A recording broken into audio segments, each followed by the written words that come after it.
रात का वक्त था। आसमान में चांद चमक रहा था।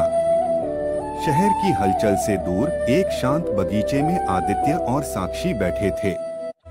आदित्य के हाथ में एक गुलाब था जिसे उसने साक्षी के लिए खरीदा था।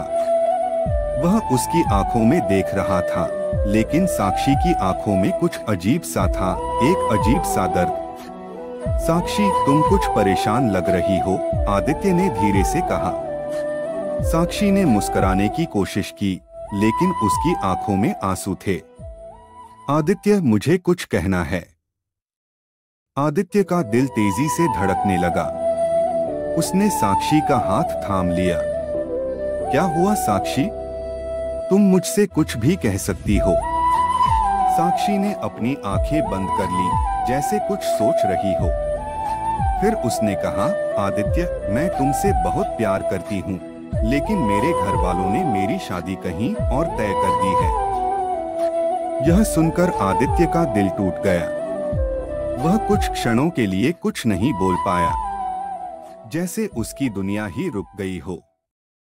लेकिन साक्षी, तुमने कुछ कहा क्यों नहीं?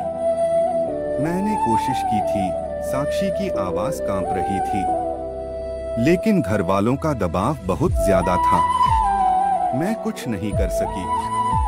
आदित्य ने उसकी आंखों में देखा और उसे महसूस हुआ कि साक्षी भी उतना ही टूट रही है जितना वह खुद। वह कुछ भी करने के लिए तैयार था, लेकिन वह समझ चुका था कि अब कुछ भी बदलना मुश्किल है। साक्षी, उसने धीरे से कहा, मैं जानता हूं कि तुम पर दबाव है और मैं तुम्हें किसी भी चीज के लिए मजबूर नहीं करूंगा। अगर तुम्हारी खुशी किसी और के साथ है तो मैं यही चाहूंगा कि तुम खुश रहो। साक्षी का दिल टूट गया। वह आदित्य को बहुत प्यार करती थी, लेकिन हालात ने उसे ऐसी जगह ला खड़ा किया था जहां से कोई रास्ता नहीं दिख रहा था। आदित्य, मैं तुमसे हमेशा प्यार करती रहूंगी, उसने कहा। उसके आंसू अब बहने लगे थे। आदित्य ने उसकी आंखों से आंसू पोंछे और एक हल्की मुस्कान दी। मैं भी तुमसे हमेशा प्यार करता रहूंगा साक्षी।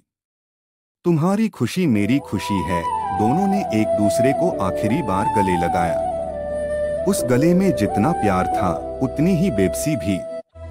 और फिर साक्षी धीरे धीरे वहां से चली गई, अपने भविष्य की ओर।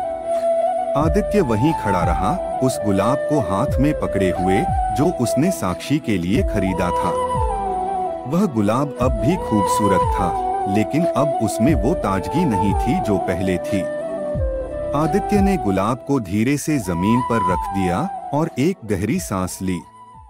उसने आसमान की ओर देखा, जहां चांद अभी भी चमक रहा था, लेकिन उसकी रोशनी अब उतनी चमकीली नहीं थी।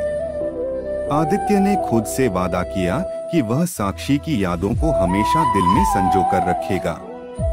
लेकिन अब वह जानता था कि कुछ प्यार सिर्फ यादों में ही जिया जा सकता है। इस कहानी में प्यार था, दर्द था और एक ऐसा रिश्ता था जो कभी पूरा नहीं हो पाया। लेकिन फिर भी वह प्यार उतना ही सच्चा था जितना कोई भी और। दोस्तों, यह कहानी आपको कैसी लगी हमें कमेंट में जरूर बताएं। कहानी अच्छी लगी तो वीडियो को लाइक करें और चैनल को सब्सक्राइब करना ना भूलें।